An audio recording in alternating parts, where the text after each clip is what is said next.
Hi పిల్లలు, మన మాస్టారు ఛానల్కి స్వాగతం. ఈరోజు మనము 10వ తరగతి తెలుగు పాఠము చివరి పాఠము సూక్తి సుధ గురించి తెలుసుకుందాము. దీన్ని రాసిన వారు ఎస్ గంగప్ప. చదవండి, ఆలోచించి చెప్పండి. డాక్టర్ సి నారాయణ రెడ్డి గారి యొక్క పేరాగ్రాఫు చూద్దాము. దాక్షిణాత్య భాషల్లో ప్రథమ వాగ్గేయకారుడు తాళ్ళపాక అన్నమాచార్యుడు. అన్నమయ్య తెలుగులో పద కవితా రచనకు శ్రీకారం చుట్టడం తెలుగు జాతి అదృష్టం. చూడండి, ఇక్కడ మన తాళ్ళపాక అన్నమాచార్యుల గురించి చెప్తున్నాడు అనమాట.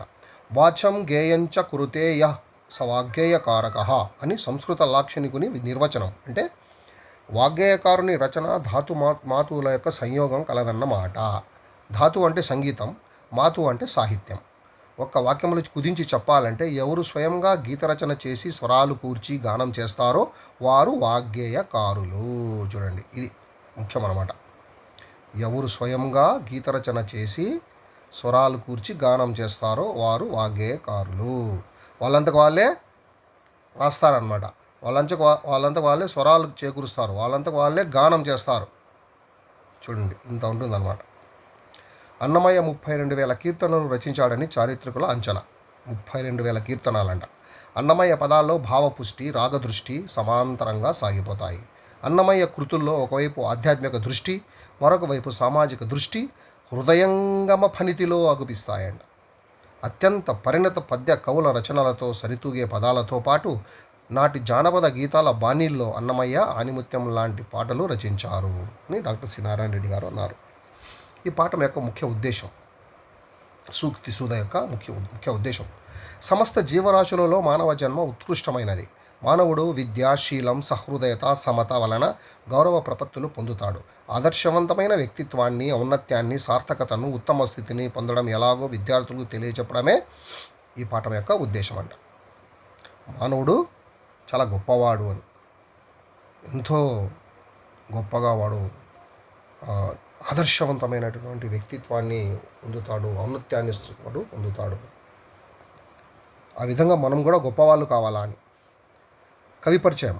సాహిత్య పరిశోధకుడు, బహుగ్రంథకర్త అయిన ఎస్ గంగప్ప గారి పూర్తి పేరు శ్రీ రామప్ప గారి గంగప్ప.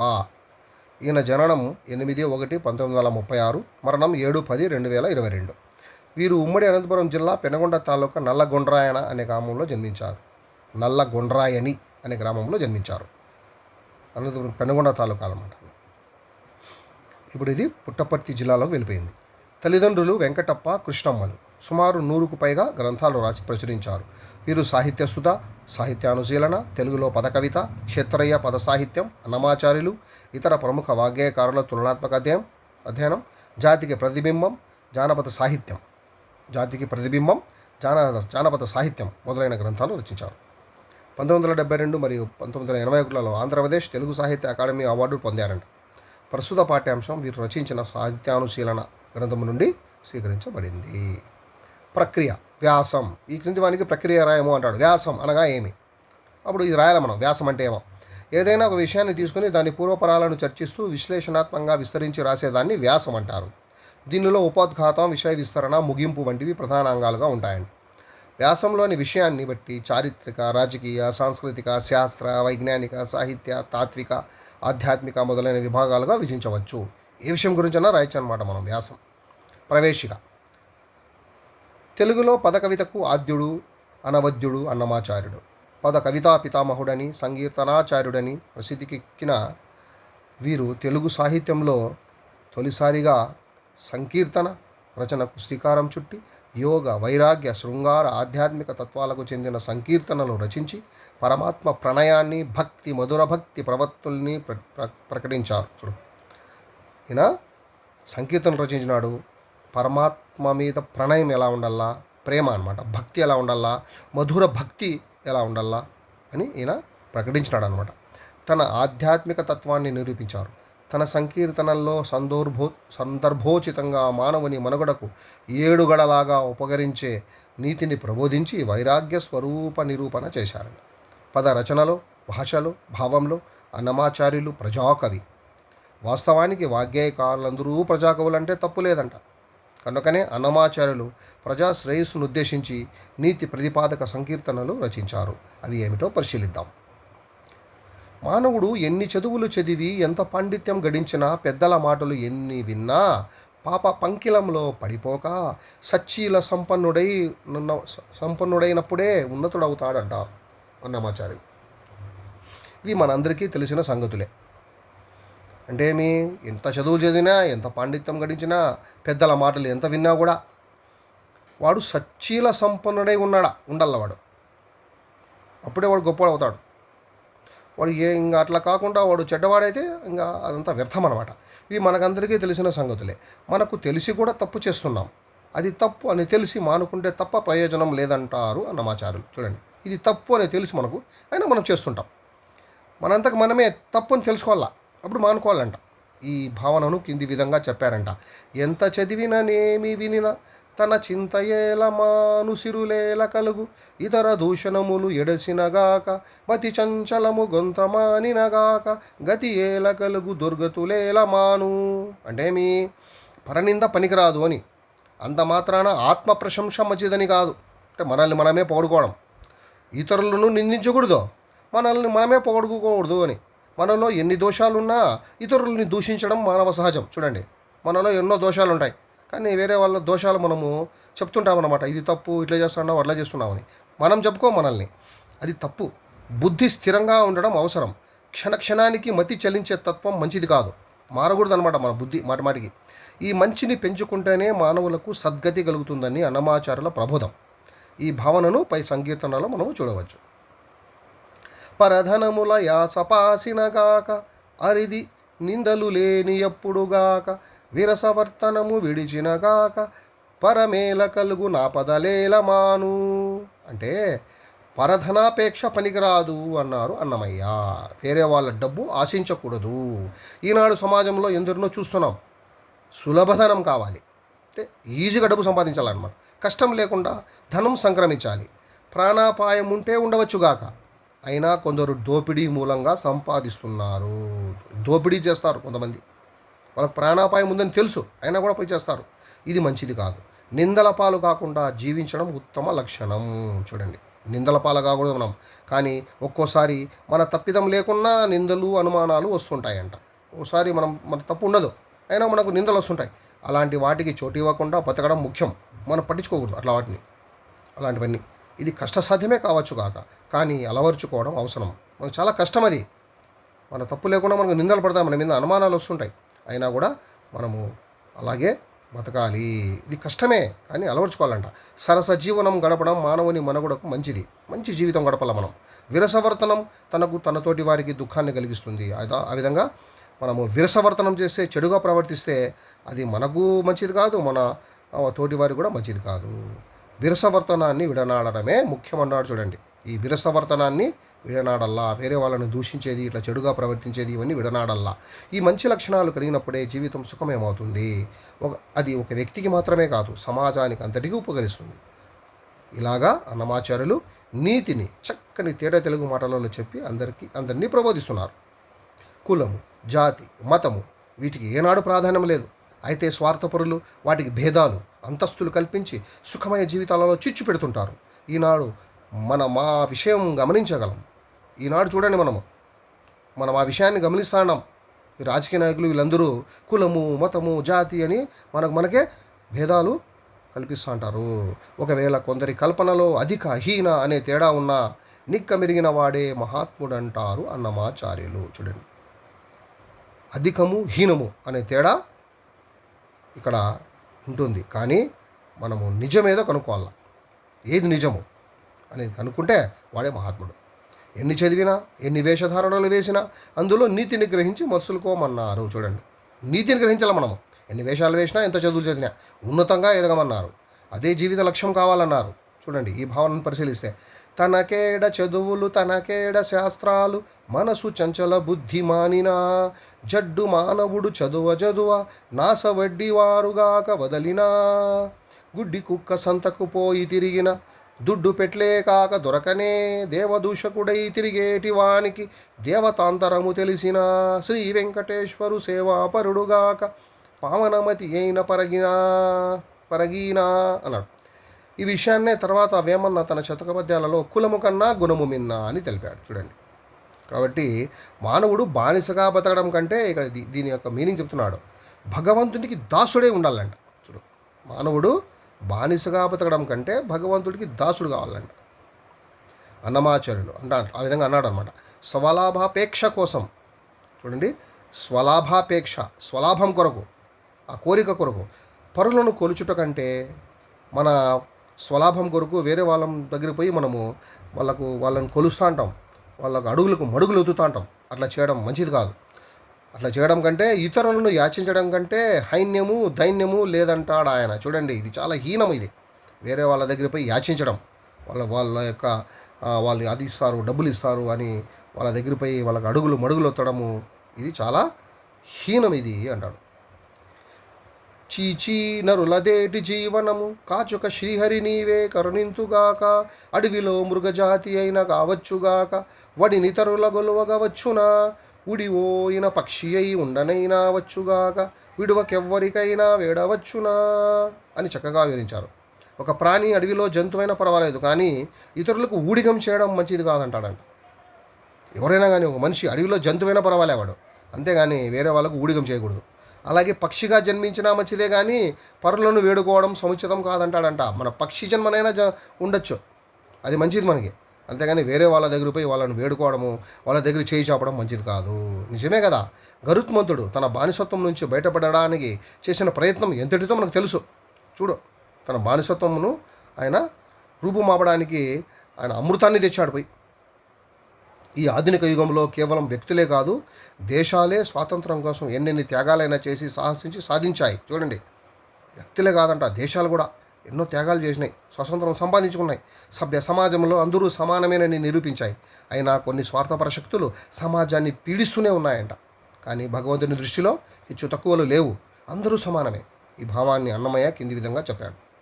చూడండి, భగవంతుడి దృష్టిలో అందరూ సమానమే. చూడండి, నిండార రాజు నిద్రించు నిద్రయునొకటే, అండనే బంటు నిద్ర అదియునొకటే, దిన మహోరాత్రములు తెగి ధనాఢ్యునకొకటే, వనర నిరుపేదకును ఒక్కటే, అవి కొరలి శిష్టాన్నములుగును నాకలొకటే, తిరుగు దుష్టాన్నములు తిను నాకలొకటే, పరగ దుర్గంధములపై వాయు ఒకటే, వరుస పరిమళములపై వాయు ఒకటే, కడిగి ఏనుగు మీద గాయు ఎండొకటే, పుడమి శునకము మీద బొలయు నెండొకటే అన్నాడు. అని తెలిసిన అన్నమాచారులు సర్వ సమానత్వ భావం ఈనాడు ఎంతైనా అవసరము. చూడండి, ఏమంటున్నాడు, నిద్ర అనేది రాజుకు ఒకటే బంటుకు ఒకటే అంట. నిద్ర రెండు ఒకటే కదా, రాజు అదే నిద్రనే, ఆడ బంటు కాపలాకు చేస్తుంటాడే, కాపలా కాస్తుంటాడు, వానికి కూడా అదే నిద్రే. మరియు దినము రాత్రి, పగలు రాత్రి, డబ్బున్నోనికి ఒకటే నిరుపేదకు ఒకటే. చూడండి, అదే పగలు అదే రాత్రి, డబ్బున్నోనికి ఒకటే మరియు నిరుపేదకు ఒకటే. మరియు మంచి అన్నాలు తినేవాడు, శిష్టాన్నములు అంటే మంచి షడ్రశోపేతమైన వంటకాలు తినేవానికి ఆకలి ఒకటే. దుష్టాన్నములు అంటే ఏమీ లేకుండా పాపము వాడు ఏదో పచ్చడి మెతుకులు తినేవాడు, వాని ఆకలి ఒకటే. ఆకలి అనేది ఒకటే ఎవరికైనా కానీ, అవి వాడు షడ్రశోపేతమైన వంటకాలు తినేవానికైనా ఒకటే, మరియు ఏదో పచ్చడన్నం తినేవానికైనా ఒకటే ఆకలి. పరమ దుర్గంధములపై వాయువు ఒకటే. వాయువు అంటే గాలి, ఆడంతా దుర్గంధం ఉంటుంది, ఆడు చూసిన చెడు వాసన, దాని మీద వీచే గాలి ఒకటే, పరిమళాలపై వీచే గాలి ఒకటే అంట. గాలి ఒకటే కదా, ఒకటే విధంగా ప్రవర్తిస్తుంది గాలి. దుర్గంధంపై కూడా వీస్తూ ఉంది, వాళ్ళ పరిమళాలపై కూడా వీస్తూ ఉందంట గాలి. అలాగే కడిగి ఏనుగు మీద కాయు ఎండ ఒకటే, ఏనుగు మీద ఎండ పడుతుంది, సేమ్ అదే ఎండ, అదే శునకం పుడమి. ఈ భూమి మీద శునకం కుక్క, ఆ కుక్క మీద పడే ఎండ ఒకటే. చూడు, ఉండే ఈ మొత్తము సకల చరాచర సృష్టిలో ఇవి మనకు నిద్ర అనేది అందరికీ ఒకటే, మరియు ఆకలి అనేది అందరికీ ఒకటే, మరియు దినము పగలు రాత్రి అందరికీ ఒకటే, మరియు వాయువు కూడా గాలి కూడా అందరికీ ఒకటే, ఎండ కూడా అందరికీ ఒకటే. కాబట్టి అంతా సమానమే అనే భావం అన్నమాట ఇక్కడ చెప్తుండేది. మానవులకు ఏ పనిలోనైనా ఆత్మ పరిశీలన ముఖ్యమంటాడు అన్నమాచార్యులు. ఏదైనా మనం సాధించినప్పుడు మన విజయంగానే భావించి గర్విస్తామంట. మనం ఏదైనా సాధిస్తే అది మన విజయం అని భావిస్తాం. ఓటమి కలిగినప్పుడు, తలచిన పని సాధించలేనప్పుడు ఇతరులను నిందిస్తాం. చూడు, మనం మనకు ఓటమి కలిగిందనుకో, మనం సాధించలేదనుకో, వేరే వాళ్ళని నిందిస్తాం మనం. ఇది మంచిది కాదు. దేనికైనా మానవ ప్రయత్నం తప్పదు, కానీ ఫలించినంతనే గర్వించరాదు. చూడు, మనం అది కోరుకున్నప్పుడు, అది ఫలించినప్పుడు, అది మనం సాధించినప్పుడు గర్వం రాకూడదు మనకు. అన్నమాచార్యులు ఈ విషయాన్ని చక్కగా వివరించారు. అలాగే మానవ సహజమైన ఈర్ష, ద్వేషం, అసూయ మొదలైన వాటిని వదిలివేయాలని, మనలోని దుర్గుణాలని గణించంగాని ఇతరులను దూషిస్తామంట. మనలో ఉంటాయి అవే, మనం లెక్కించం దానిని, మనలో ఉండేదాన్ని. వేరే వాళ్ళని దూషిస్తాం అనమాట. ద్వేషిస్తాం, గేలి చేస్తాం, అసహించుకుంటాం, అసూయపడతాం. చూడండి, ఇవన్నీ చేస్తాం మనం వేరే వాళ్ళని. ఆత్మ పరిశీలన చేసుకుంటే వీటికి చోటు లేదంటారు అన్నమాచార్యులు. ఈ విషయాన్ని కింది విధంగా చెప్పారు. చదివితి తొల్లి కొంత చదివేనింకా కొంత ఎదిరినన్నెరుగను ఎంతైనా నయ్యో ఒరుల దూషింతుగాని ఒక మారైనా నా దురిత కర్మములను దూషించను. ఆకడ బుద్ధులు చెప్పి అన్యుల బోధింతుగాని తేకువ నాలోని హరి తెలుసుకోలేను. ఇతరుల దుర్గణములెంచి రోతుగాని మతిలో నాయాసలు మానలేను అన్నాడు. వేరే వాళ్ళని దూషిస్తాం కానీ మనలో ఉండే చెడును మనం కనుక్కోలేకపోతున్నాము అని చెప్తున్నాడు అన్నమాట. అని అన్నమాచార్యులు తనను గురించి చెప్పుకున్నా అది అందరికీ అన్ని వేళలా ఆత్మ పరిశీలనకు ఉపకరించే ప్రబోధం అంటారు. సోమరితనం మంచిది కాదని తెలియజేస్తూ, అలాంటి సోమరిపోతుల్ని పరుల సొమ్ము సొంతం చేసుకోవాలని ప్రయత్నించే వారిని మిక్కిలి గర్హించారు. అంటే వాళ్ళని ఈయన విమర్శించాడనమాట. సోమరిపోతుల్ని, మరి వేరే వాళ్ళ సొమ్మును సొంతం చేసుకోవాలనే వాళ్ళని విమర్శించాడు. ఛాయాపహారులైన వారిని అసహించుకున్నారంట. దేనినైనా సాధించడానికి శక్తిని కూడగట్టుకోవాలి. ఆ శక్తి సామర్థ్యాలతో అనుకున్న దాన్ని సాధించగలగాలని చెబుతూ ఇతరుల సొమ్ములతో గొప్పవారం కావాలనే భావన గల వాళ్ళని ఈ విధంగా గర్హించాడు అన్నమాచార్యులు. చూడండి ఏమంటున్నాడు వాళ్ళని. వెర్రులాల మీకు వేడుక కలిగితేను అర్రు వంచి తడకల్లగరాదా, ముడిచి వేసిన పువ్వు ముడువయోగ్యము కాదు, బడినొకరు చెప్పిన ప్రతి చెప్పబోతేను అంటూ చాలా కఠినంగా గర్హించాడు. నిజమే, ఇలాంటి వాటికి దూరమైనప్పుడు నిజశక్తి ప్రకాశిస్తుంది, ఆత్మవిశ్వాసం పెరుగుతుంది, మంచిని పెంచుతుంది.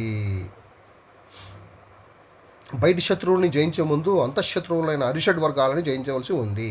అరిషడ్ వర్గాలు అంటే 6 శత్రువులు అనమాట. మనలోనే ఉంటాయి అవి 6 శత్రువులు. ఇవే కామ, క్రోధ, లోభ, మోహ, మద, మాత్సర్యాలు అంటాం దానిని. కామ, క్రోధ, లోభ, మోహ, మద, మాత్సర్యాలు. కామము, క్రోధము, లోభము, మోహము, మదము, మాత్సర్యము అని అరిషడ్ వర్గాలు. హరి అంటే శత్రువులు, షడ్ అంటే 6 వర్గాలు అన్నమాట. ఇది ఈ అరిషడ్ వర్గాలు మనపై అధికారం వహించి మనల్ని వశపరుచుకుంటాయి. వాటిని జయించడానికి ఆత్మనిగ్రహం అవసరమని మధుర మంజలకంగా వివరించాడు అన్నమాచార్యులు. చూడండి ఏ విధంగా చెప్తున్నాడు. ఈ అరిషడ్ వర్గాలను జయించాలంటే మనం కాయమనే ఊరికి కంతలు 9 మాయ పాయక తిరిగాడేరు పాపపు తలారులు, కాముడనేడి రాజు గద్దె మీద నుండగాను దీము గోపపు ప్రధాని దిక్కులేలీని, కోమలపు జ్ఞానమెల్లా కొల్లబోయ నాడనాడ, గామడులైరింద్రియపు కాపులెల్లా నిదివో చిత్తమనే తలవాయి చింతలనే పౌజువెట్టి ఇత్తల విషయములు ఎన్నికిచ్చిరి, తుత్తుమురై కోరికల దండమురేగగజొచ్చే జొత్తులు వెరుగపడి చూచి బుట్టగులు, జొత్తుల వెరుగుపడి చూచి బుట్టుగలు. చూడండి, ఇలా అంతఃశత్రువుల్ని జయించగలిగే శక్తి ఆ భగవంతుడు ఇచ్చి వాటికి అధిపతిని చేశాడట. ఇది అందరికీ అవసరమే. వీటిని జయించడం సాధన వలననే జరుగుతుంది. కాబట్టి మనము సాధన ద్వారా ఈ ఇంద్రియాలను అంటే మన కంట్రోల్లో పెట్టుకోవాలి. మన యొక్క కంట్రోల్లో పెట్టుకుంటేనే మనము ఇంద్రియాలను ఈ అరిషడ్ వర్గాలు జయించవచ్చు అన్నమాట. మన జ్ఞానేంద్రియాలు ఉన్నాయి కదా, ఆ జ్ఞానేంద్రియాలు కళ్ళు, చెవులు, ముక్కు, నాలుక, చర్మము, ఇవి పంచేంద్రియాలు అంటాం. వీటిని మనము కంట్రోల్లో పెట్టుకొని ఈ అరిషడ్ వర్గాలను జయించాలి అంటున్నాడు. ఇలా అంతఃశత్రువుల్ని జయించగలిగే శక్తి ఆ భగవంతుడు ఇచ్చి వాటికి అధిపతిని చేశాడట. ఇది అందరికీ అవసరమే. వీటిని జయించడం సాధన వల్లనే జరుగుతుందన్నాడు. సాధన చేయాలి మనం. మానవ జీవితమే ఒక నాటకం.